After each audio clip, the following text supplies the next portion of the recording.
Hello and welcome to 100% maths. आज हम करेंगे क्लास 11th के लिए चैप्टर नंबर 16 प्रोबेबिलिटी कर रहे हैं। तो लास्ट वीडियो में हमने समझा था कि एक्सियोमेट्रिक अप्रोच क्या होती है प्रोबेबिलिटी की, जिसके बेसिस पे हम प्रोबेबिलिटीज़ को असाइन करते हैं, और साथ ही कवर की थी एनसीईआरटी एक्सरसाइज 16.3। इसके फर्स्ट 7 क्वेश्चंस ऑलरेडी कवर कर चुके हैं। तो आज की वीडियो में क्वेश्चन नंबर 8 से लेके क्वेश्चन नंबर 21 तक पूरे के पूरे कंप्लीट करेंगे with tips and tricks. Shortcuts बताऊंगी आपको इन क्वेश्चंस को सॉल्व करने का। तो क्या क्या चीज़ें आपको याद रखनी है जब आपको ये वाले क्वेश्चंस को सॉल्व करना है। और ये बहुत ही इम्पॉर्टेंट जो है लेसन है और इम्पॉर्टेंट एक्सरसाइज है, जो कि एग्ज़ाम पॉइंट ऑफ व्यू से भी बहुत ज़्यादा इम्पॉर्टेंट है। तो पूरा वीडियो अच्छे से ध्यान से ज़रूर देखिएगा। आइए वीडियो स्टार्ट करते हैं। तो स्टार्ट करते हैं आज की वीडियो का first question, that is question number 8। 3 coins are tossed once. तो 3 कॉइन्स टॉस किए गए हैं, तो सैम्पल स्पेस में हमारे पास कितने आउटकम्स होंगे? 8 आउटकम्स। ट्रिपल एच, ठीक है, H H T, H T H, ठीक है, और टी एच एच, ठीक है, और फिर H T T, T T H T और ट्रिपल टी, ठीक है। अब ये हमारी सैम्पल स्पेस है। आउटकम्स कितने हैं? 8 हैं। फर्स्ट में हमें कैलकुलेट करना है 3 हेड्स, ठीक है, प्रोबेबिलिटी ऑफ 3 हेड्स। तो 3 हेड्स का एक ही पॉसिबल केस है, तो एक फेवरेबल आउटकम है divided by total number of outcomes, यानी कि 1/8 इज द प्रोबेबिलिटी। नेक्स्ट आ गया 2 हेड्स। 2 हेड्स की प्रोबेबिलिटी कितनी है? तो 2 हेड्स देखो कितने पॉसिबल केस हैं? 3 पॉसिबल केस हैं, सो 3/8 इज द प्रोबेबिलिटी। थर्ड आ गया आपके पास एटलीस्ट 2 हेड्स, ठीक है। एटलीस्ट 2 हेड्स का मतलब है 2 तो होनी चाहिए, 3 भी हो सकते हैं, मतलब 2 से ज़्यादा भी हो सकते हैं, तो 3 ही हो सकते हैं मैक्सिमम इसमें। तो हमारे पास कितनी फेवरेबल आउटकम्स आ गए? 4 divided by total number of outcomes 8, यानी कि 1/2 इज़ द प्रोबेबिलिटी, ठीक है। नेक्स्ट आ गया हमारे पास एट मोस्ट 2 हेड्स। तो एट मोस्ट के केस में 2 तो होने चाहिए, 2 से कम भी हो सकते हैं। 2 से कम का मतलब है 1 भी हो सकता है और कोई नहीं भी हो सकता। तो टोटल 7 आउटकम्स हैं, तो 7/8 इज द प्रोबेबिलिटी, ठीक है।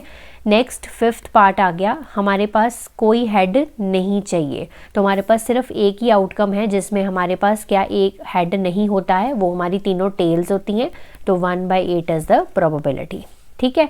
6th पार्ट 3 टेल्स चाहिए, तो 3 टेल्स में भी यही वाला आउटकम आएगा, सो 1/8 इज द प्रोबेबिलिटी। देन आ गया 7th पार्ट, एग्जैक्टली 2 टेल्स चाहिए, ठीक है। तो वो वाले आउटकम्स लेने हैं हमें जिसमें हमारे पास 2 टेल्स आ रही हैं। तो 2 टेल्स 1 2 3, ठीक है, ये वाले 3 आउटकम्स हैं, सो 3/8 is the probability. Next 8th part, हमें कोई टेल नहीं चाहिए। कोई टेल नहीं चाहिए मतलब तीनों हेड चाहिए, ठीक है। तो यहाँ पर एक ही फेवरेबल केस होता है, दैट इज़ 1/8, ठीक है। और लास्ट हमारा आ जाता है हमारे पास probability of at most 2 tails. At most का मतलब होता है 2 टेल्स का 2 तो होनी चाहिए, 2 से कम भी हो सकती है, ठीक है। यानी कि 2 तो ये वाले केस हो गए, कम भी हो सकती मतलब 1 भी हो सकती है और नहीं भी हो सकती। तो टोटल 7 आउटकम्स हैं, सो 7/8 इज द प्रोबेबिलिटी, ठीक है जी।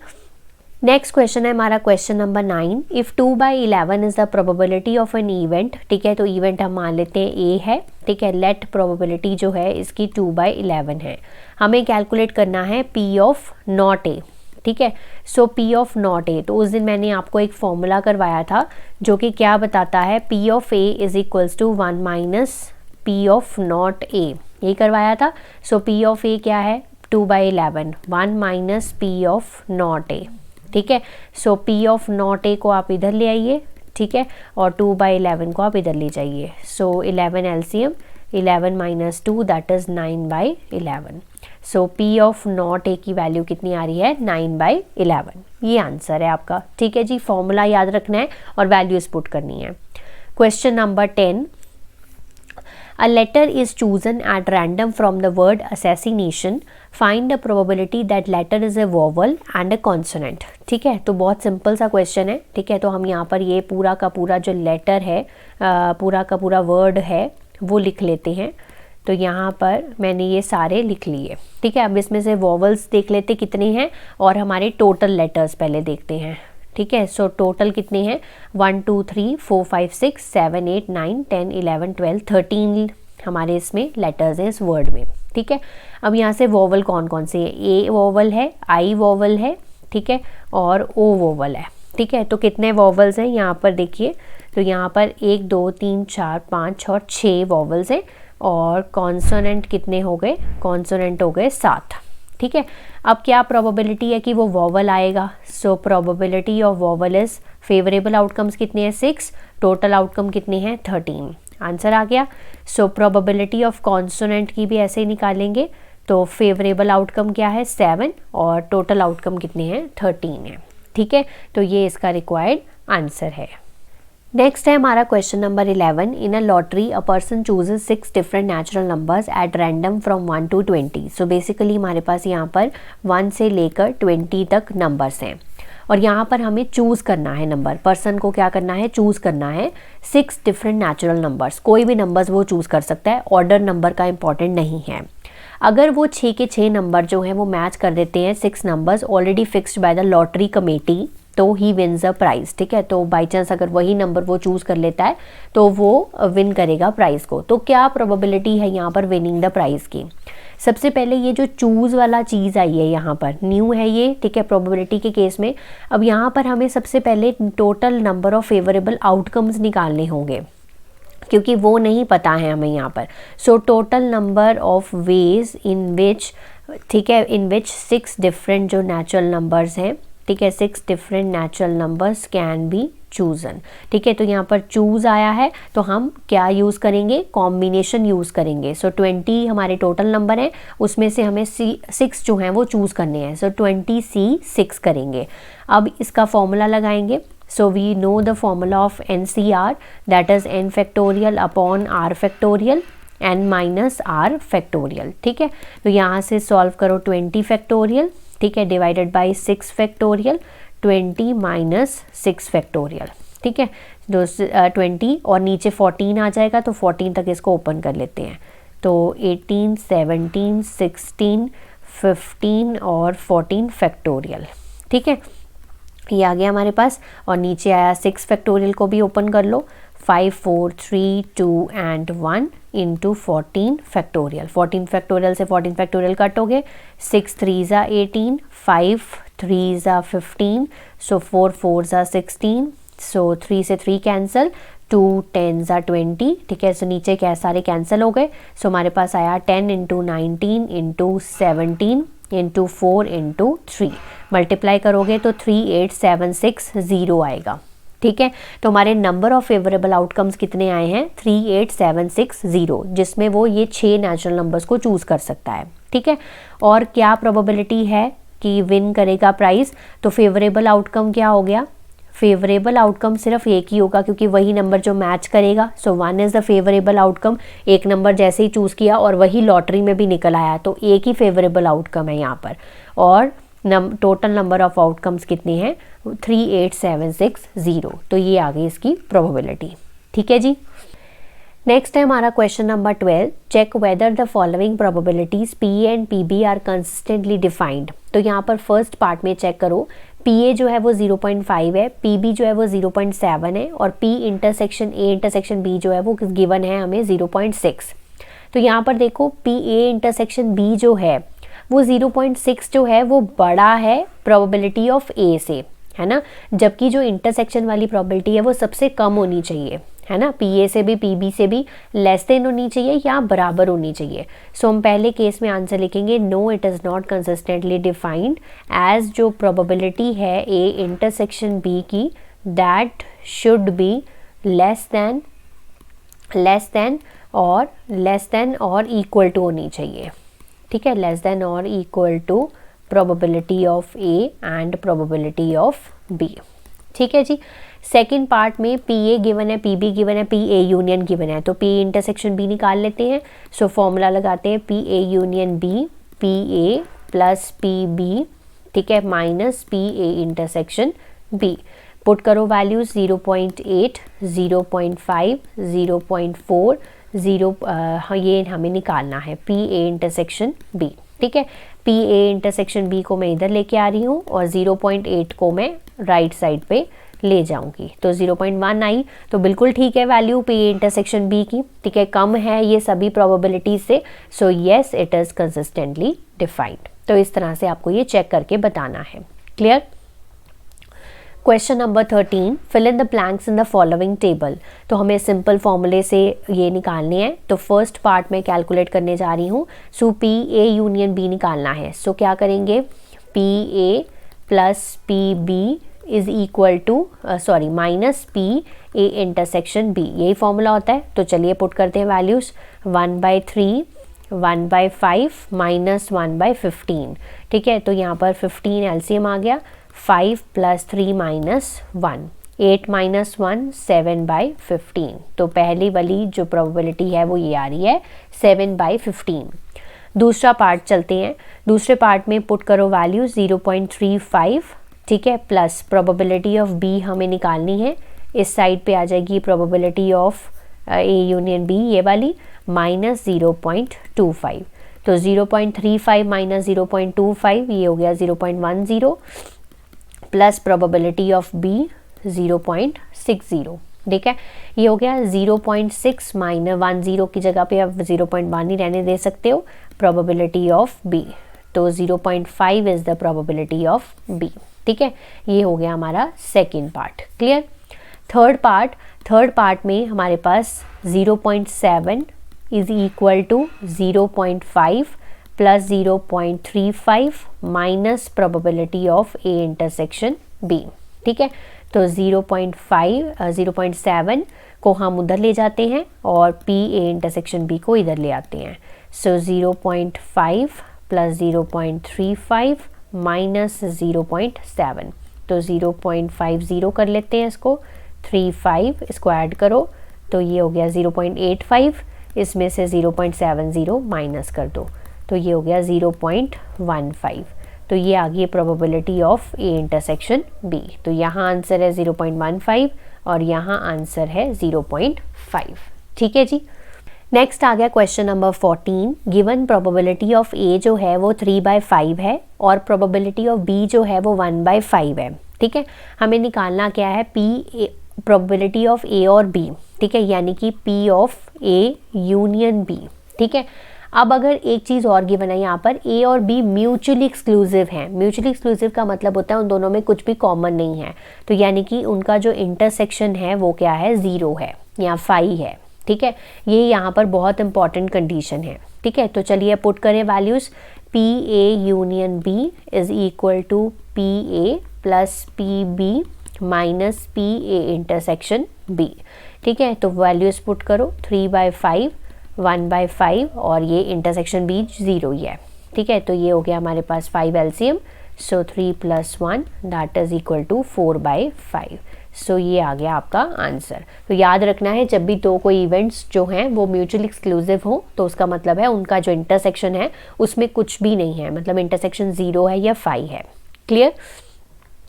Question number 15, E and F are the events. P जो ई की है मतलब प्रोबेबिलिटी ऑफ ई 1/4 है, एफ की 1/2 है।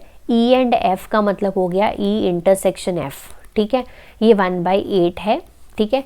हमें क्या निकालना है सबसे फर्स्ट पार्ट में, पी ई और एफ। ई और एफ का मतलब होता है ई यूनियन एफ, तो P of E plus P of F minus P of E intersection F. Put करें वैल्यूज़, 1/4, 1/2, 1/8, 8 एलसीएम आ गया, 2 + 4 - 1, 2 + 4 6 - 1 5, 5/8 is the probability of E union F, ठीक है।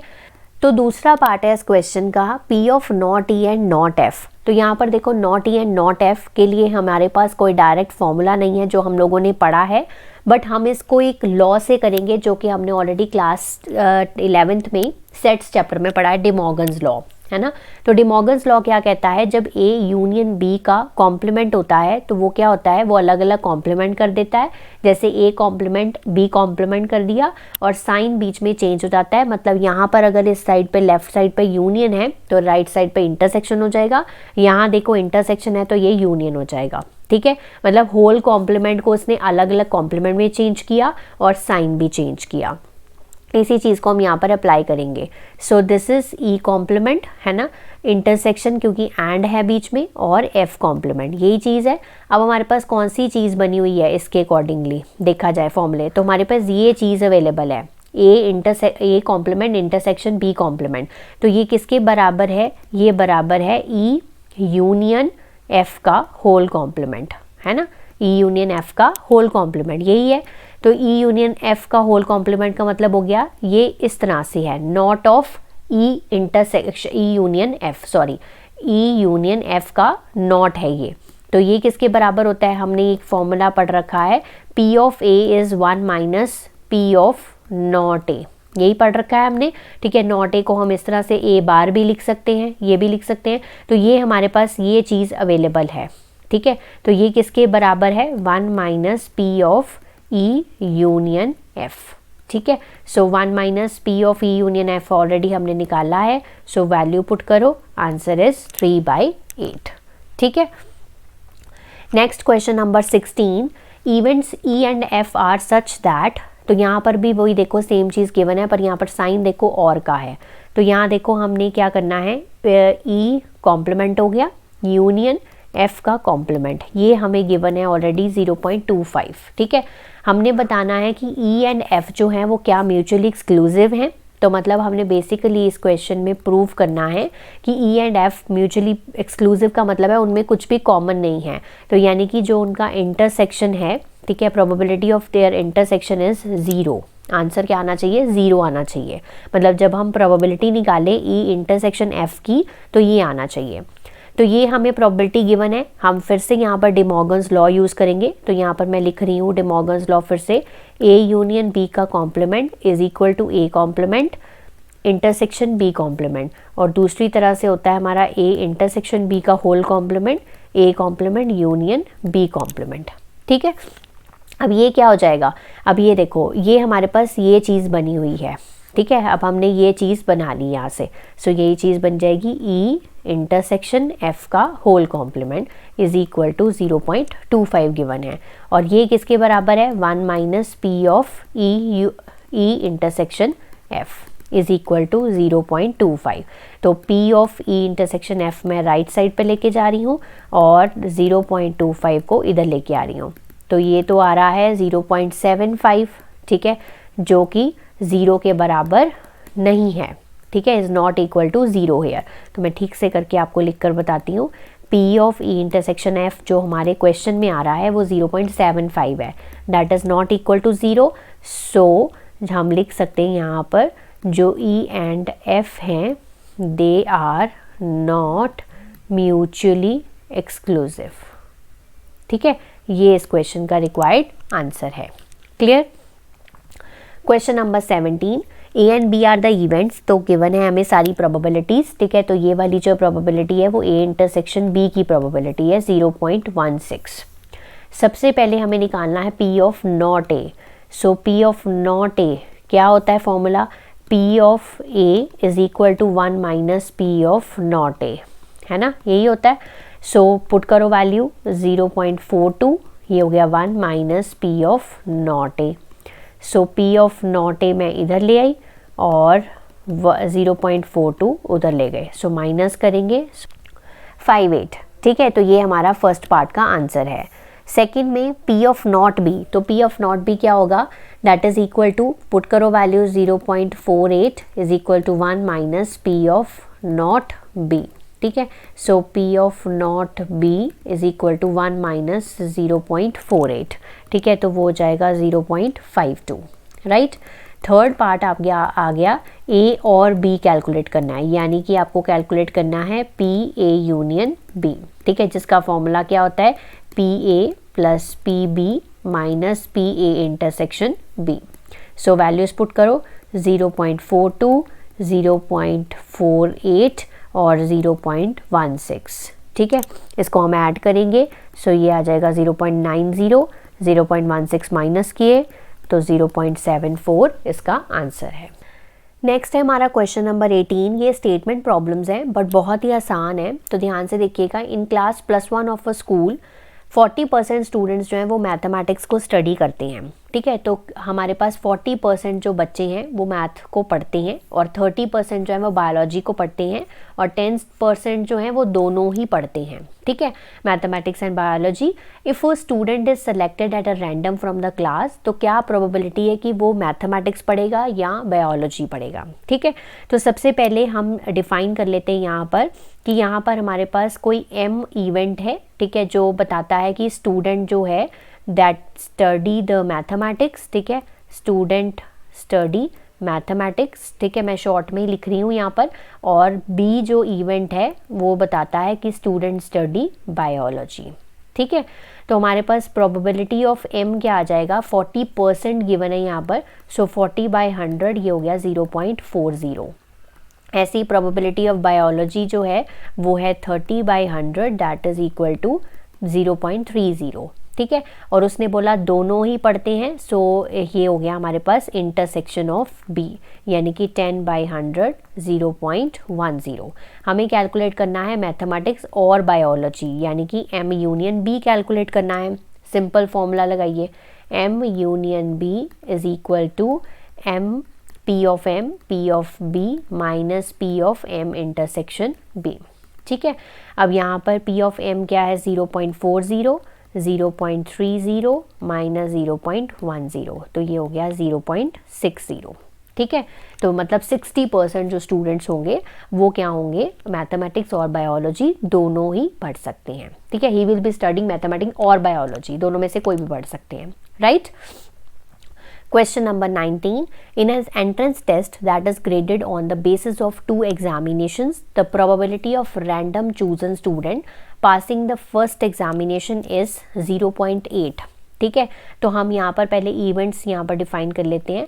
लेट मैंने मान लिया ए कोई इवेंट है, ठीक है, लेट हम मान लेते हैं कि लेट इवेंट ए जो है वो बता रहा है कि स्टूडेंट जो है that passes the first examination, ठीक है। तो पहला एग्जामिनेशन वो पास करता है। और एक और इवेंट डिफाइन करते हैं हम यहाँ पर, बी इवेंट है कि student passes the second examination, ठीक है। सो प्रोबेबिलिटी ऑफ ए जो हमें गिवन है वो 0.8 है और प्रोबेबिलिटी ऑफ बी जो गिवन है वो 0.7 है। ये ऊपर डिफाइन करना बहुत ही ज़रूरी होता है, ठीक है। अब क्या है, the probability of passing at least one of them. तो at least one of them का मतलब है या ए को पास कर सकता है या बी को, तो और का साइन हो गया, तो 0.95 इसकी प्रोबेबिलिटी हो गई, ठीक है। हमें निकालना है what is the probability of passing both. तो बोथ के केस में हम क्या यूज़ करते हैं, इंटरसेक्शन। तो हमें ये निकालना है, सिंपल फॉर्मूला पुट करो। So P of A union B, P of A, P of B minus P of A intersection B, ठीक है। आप इवेंट्स अपने अकॉर्डिंगली डिफाइन कर सकते हैं, नाम कोई भी दे सकते हैं। सो 0.95, 0.8, 0.7 पी ए इंटरसेक्शन बी, ठीक है। सो 0.95 यहाँ पर इज इक्वल टू ये आ जाएगा 1.5 minus P A intersection B. So P A intersection B को मैं इधर ले आऊँगी। सो 1.5 माइनस 0.95 माइनस करेंगे। सो 1.5 में से आपको 0.95 माइनस करनी है। 14 में से 9 गए 5, सो 0.55। सो 0.55 ये प्रोबेबिलिटी है of passing the both the exams, ठीक है। नेक्स्ट है क्वेश्चन नंबर 20 हमारा, the probability that the student will pass the final examination in both English and Hindi is 0.5, ठीक है। अब यहाँ पर है दो चीज़ें, यहाँ पर final examination both English and Hindi, दो सब्जेक्ट्स की बात की गई है, ठीक है। अब यहाँ पर एक इंग्लिश की बात की और हिंदी की, तो हम यहाँ पर पहले इवेंट्स डिफाइन कर लें।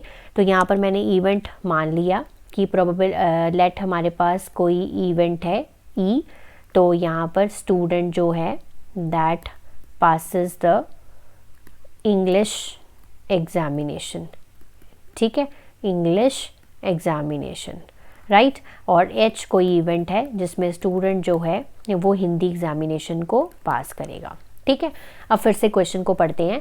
The student will pass the final examination in both English and Hindi. तो बोथ का मतलब हो गया इंटरसेक्शन, तो ई इंटरसेक्शन एच हमें गिवन है that is equal to 0.5। And passing neither, neither मतलब कि कोई भी पास नहीं करेगा, ठीक है। तो कोई भी पास नहीं करेगा तो मतलब ई यूनियन एच का कॉम्प्लीमेंट है ना, तो वो हमें गिवन है 0.1, ठीक है। अब यहाँ से ई यूनियन एच कॉम्प्लीमेंट से हम ई यूनियन एच निकाल सकते हैं, क्योंकि ई यूनियन एच क्या होगा, 1 minus P of E union H का कॉम्प्लीमेंट, मतलब 1 माइनस ये वाला formula P of A is equal to 1 minus P of not A, है ना, ये चीज़ है। So 1 minus 0.1 that is equal to 0.9। तो हमने यहाँ से ई यूनियन एच निकाल दिया, इंटरसेक्शन एच हमारे पास ऑलरेडी अवेलेबल है।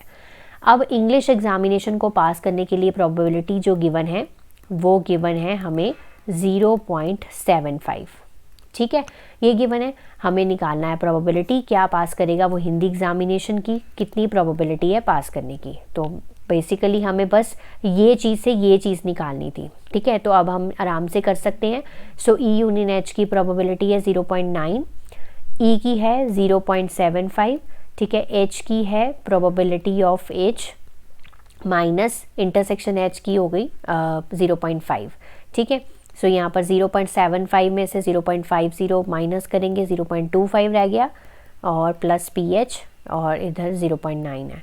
So 0.9 minus 0.25 is equal to P H, ठीक है। सो आंसर इज 0.65, ठीक है। तो ये हमारा रिक्वायर्ड आंसर है इस क्वेश्चन है, मतलब 65% मतलब प्रोबेबिलिटी है passing the Hindi examination. Clear.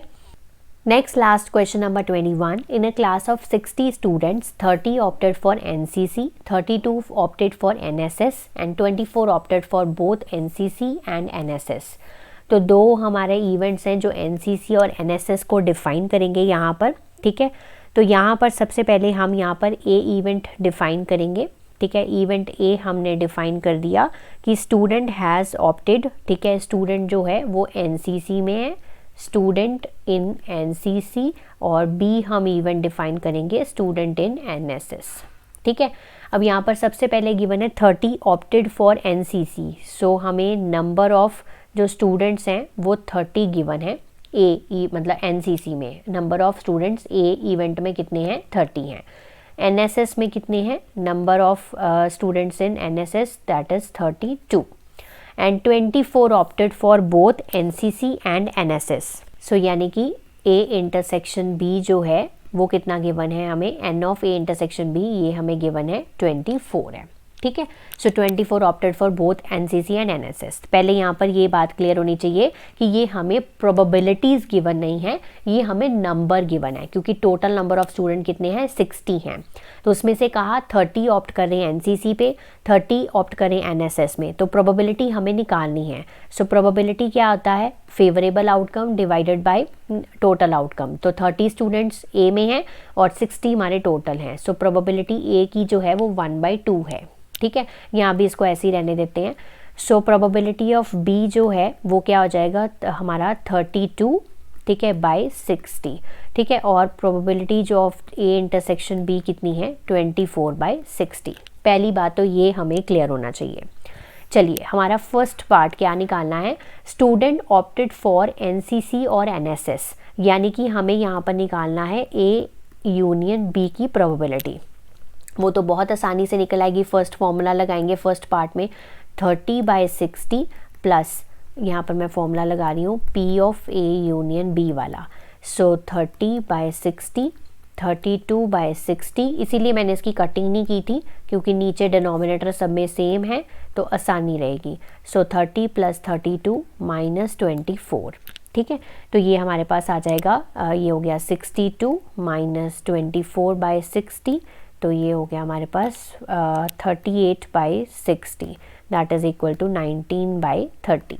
तो पहले पार्ट का आंसर है 19/30, ठीक है। सेकंड पार्ट में उसने बोला the student has opted neither NCC nor NSS, ठीक है। अब उस स्टूडेंट ने ना तो एनसीसी लिया है ना एनएसएस लिया है, ठीक है। तो हमें पता है कि एनएसएस या एनसीसी वाली जो प्रोबेबिलिटी है वो 19/30 आई है। सो इसको माइनस कर देंगे। So it is 1 - P of A union B, है ना, कुछ भी ऑप्ट नहीं किया है। ये वाला जो हमने फर्स्ट पार्ट निकाला है, यहाँ एनसीसी ऑप्ट कर सकता है या एनएसएस ऑप्ट कर सकता है। अगर उसको हम टोटल प्रोबेबिलिटी से माइनस कर देंगे तो वो प्रोबेबिलिटी आ जाएगी हमारी कि उसने कुछ भी ऑप्ट नहीं किया है। सो 30 माइनस 19 ये हो गया 11/30। तो 11/30 ये प्रोबेबिलिटी है कि स्टूडेंट ने ना तो एनसीसी ऑप्ट किया है ना एनएसएस। यहाँ पर फर्स्ट केस में क्या था, यहाँ एनसीसी ऑप्ट किया है, यहाँ एनएसएस, इसमें दूसरे केस में कुछ भी ऑप्ट नहीं किया है। ठीक है, थर्ड पार्ट में हम क्या करेंगे, the student has opted NSS but not NCC. तो बेसिकली एनएसएस वाली प्रोबेबिलिटी कौन सी है, पी ऑफ बी वाली। ठीक है, और ए इंटरसेक्शन बी वाली प्रोबेबिलिटी क्या है, मतलब दोनों की जो कॉमन प्रोबेबिलिटी है वो कितनी है, 24/60। तो अगर हम बी वाली प्रोबेबिलिटी में से इसको माइनस कर दें तो हमारे पास ये वाली प्रोबेबिलिटी आ जाएगी कि उसने सिर्फ एनएसएस ऑप्ट किया है, एनसीसी ऑप्ट नहीं किया है। ठीक है, तो हम बेसिकली जो बी वाई प्रोबेबिलिटी है उसमें से ए इंटरसेक्शन बी वाली प्रोबेबिलिटी को माइनस कर देंगे। अगर बोला होता है एनसीसी ऑप्ट किया है और एनएसएस ऑप्ट नहीं किया है तो हम ए वाली प्रोबेबिलिटी में से ए इंटरसेक्शन वाली प्रोबेबिलिटी माइनस कर देते हैं। ठीक है, सो प्रोबेबिलिटी ऑफ बी कितना है, 32/60 और ए इंटरसेक्शन बी कितना है, 24/60। एलसीएम 60 आ गया, 32 minus 24 that is equal to 8/60 equal to 2/15। तो ये हमारा इस क्वेश्चन का रिक्वायर्ड आंसर है। सो आई होप आज के क्वेश्चंस आपको बहुत अच्छे से क्लियर हो गए हैं। स्टिल कोई डाउट है तो कमेंट सेक्शन में कमेंट कर दीजिए, मैं उसका आंसर आपको ज़रूर दूंगी। तब तक आप इसको प्रैक्टिस करिए, रिवाइज करिए। Have a nice day to all of you.